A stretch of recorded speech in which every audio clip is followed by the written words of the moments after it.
после да започнем с събитието. Глупост. Започнем с ако ще говорят днес или не? Не. Кой го интересува? Как сте? Не сме се виждали. Скоро. В очакване. Сте коментари от парламента относно ситуацията, така наречената сглобка, вашата позиция и какво може да очакваме от тук нататък и въобще стабилно ли е към този момент управлението и какво не виждат обикновените хора зад всичко на изказвания на политиците от сглобка? Всеки ден виждате доказателства за нестабилност, непоследователност, липса на прозрачност и само договорки помежду им. За пари, за власт и за порциите, които се разпределят. Това, което хората не виждат, е, че решенията не се взимат в парламента.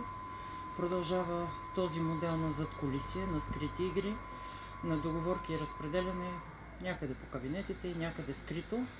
Накрая се поднасят едни готови решения, които в крайна сметка пък и се променят в рамките на деня по няколко пъти. Абсолютна гаранция за несигурност и нестабилност.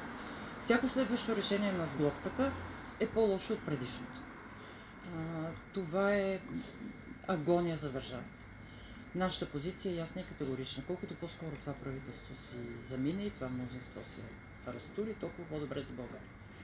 Внасяме няколко пъти вод на недоверие, не подкрепяме бюджета, не подкрепяме промените в Конституцията. Вредно и опасно управление. Тук сме на среща с кметовете, защото в момента кметската власт, местната власт, кметовете и общинските съветници са единствената стабилна власт. И то за следващите 4 години. Ние и те, и нашите кметове трябва да спасяваме хората от решенията на сглобката. Ще ви дам и конкретни примери. Ако правителството и мнозинството е решило да прехвърли на кметовете отговорността да повишават местните данъци на хората, ние уверяваме нашите кметове да не го правят и те са съгласни с това. Ако те създават закони и наредби, с които повишават цените на водата, например, в някои общини в пъти, то нашите кметове ще бъдат спирачки, затова ще спасяват хората от това поскъпване. Така че, освен като опозиция, ние сме и категорично альтернатива на това, което става. Особено в последните дни, с промените в Конституцията, с приемането на бюджета. Ако имате конкретни въпроси по тези теми, ще ви отговоря. Но всеки ден е доказателство за вредно и опасно вече управление на България. Първото четене на Конституцията мина. Вие коментирахте, че тези промени обаче няма да доведат до нищо добро. Това, което вчера мина, няма да остане така в окончателния вариант на Конституцията. Това вече е ясно. Но ако мога да го обобщя с две изречения. До сега това мнозинство записваше корупцията и кражбите в закони. И ние неведнъж сме казвали, че корупцията става законна и не може да бъде преследвана и наказвана. В момента вдигнаха равнището.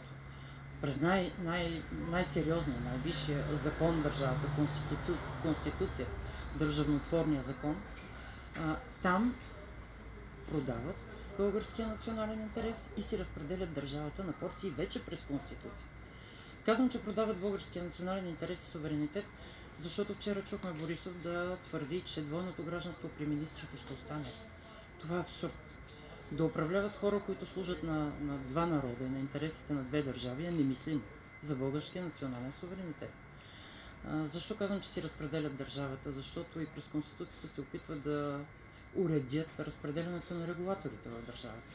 Което, представете ли си, през Конституцията да си разпределяш порциите в регулаторите. При това на 3.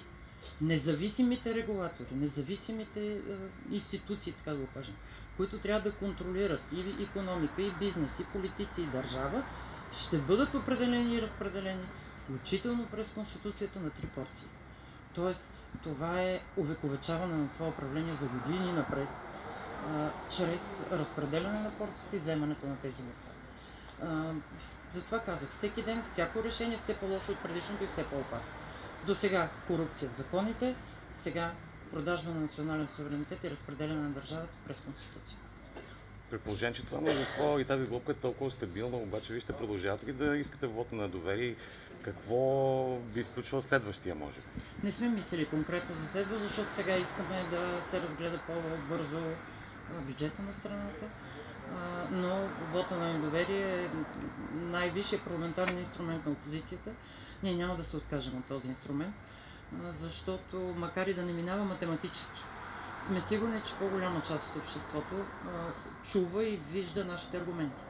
Да речем, последния ни вод на недоверие беше по тема сигурност. Той не мина формално, но решенията от последните дни, включително да се дадат нашите ПВО и да се разположат други ракетни установки по нашето крайбрежие, е още едно доказателство за аргументите ни, че това управление е вредно, че министъра на отбраната не е български министър, че трябва да си ходи не само той, но и цялото правителство.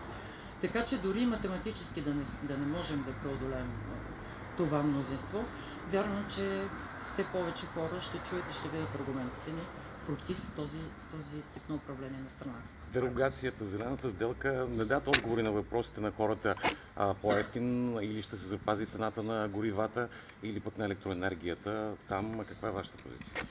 Всички експерти, на които вярваме, твърдят, и то всички, няма тук партийна окраска, твърдят, че това ще доведе до оскъпяване на горивата, следователно на всеки човек до дома му, до масата му, всичко ще бъде оскъпено. Ние сме против да се съкращава срока на дерогацията, знаете. Самия факт, че Европа позволи да ползваме тази дерогация до края на 24-та, до края на октомври на 24-та година, означава, че това е и проевропейска политика. Ние се придържаме към нея. Изненадващо е, че тези, които наричат себе си евроатлантици, действат срещу тази проевропейска политика.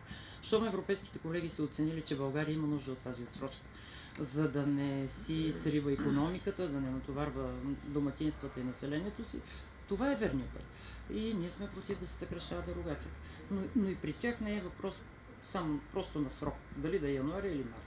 Там става въпрос за люта битка, кой да вземе Лукойл, кой да овладее потоците, вноса, износа на горива, печалбите. Това е битка. Там не се спори за национален интерес или за интереса на хората, които ще плащат по-скъпи горива. Просто си делят интереса в Лукойл. А между кого конкретно е тази битка? Вие виждате, че от едната страна стоят ГЕРБ и ДПС, от другата ППДБ, поне в публичния спор. Ние нямаме представа за задкулисните им разговори, както знаете, не участваме в такива сглобки, но това, което публично виждаме, е ППДБ срещу ГЕРБ и ДПС. Не същата среща, ако не се лъжа, е трета с местната власт. Да, трета. Как минават тия срещи? Какво си говорите? Какво питат хората? Много хубаво минават срещите, понеже обсъждаме в работната част, обсъждаме бюджета. Кметовете, особено новите ни кметове, общински съветници, намират тези срещи за много полезни.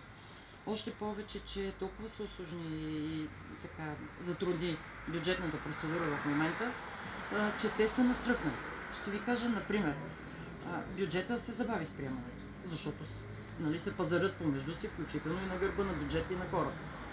Ако и президента наложи вето, това означава, че до края на тази година няма да има приет бюджет. А общините и кметовете приемат своите бюджети едва след като има публикуван държавен. Тоест януари и февруари и общините няма да имат бюджети. Ама нали виждате какво? Сняг, няма снегопочистване. Падат жиците, няма ток в села и градове по 2 седмици. Цената на водата нагоре, цената на газ нагоре.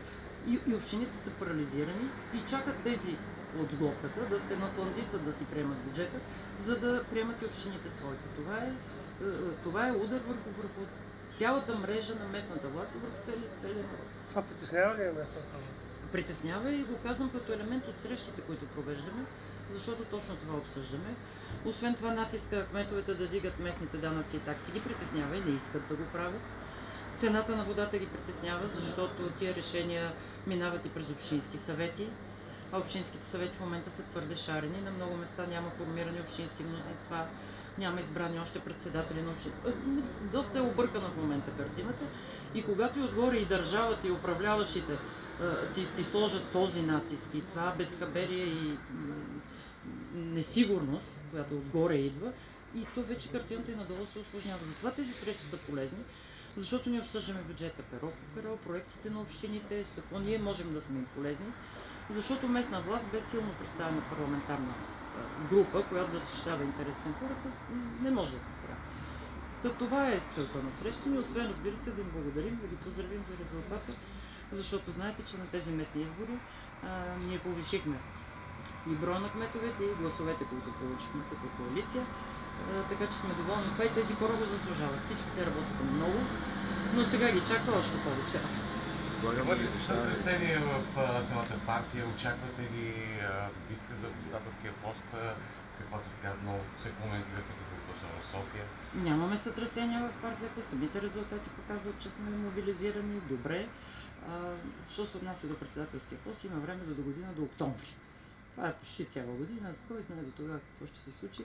Дайте да си гледаме работата, защото наистина държавата е в катастрофално положение.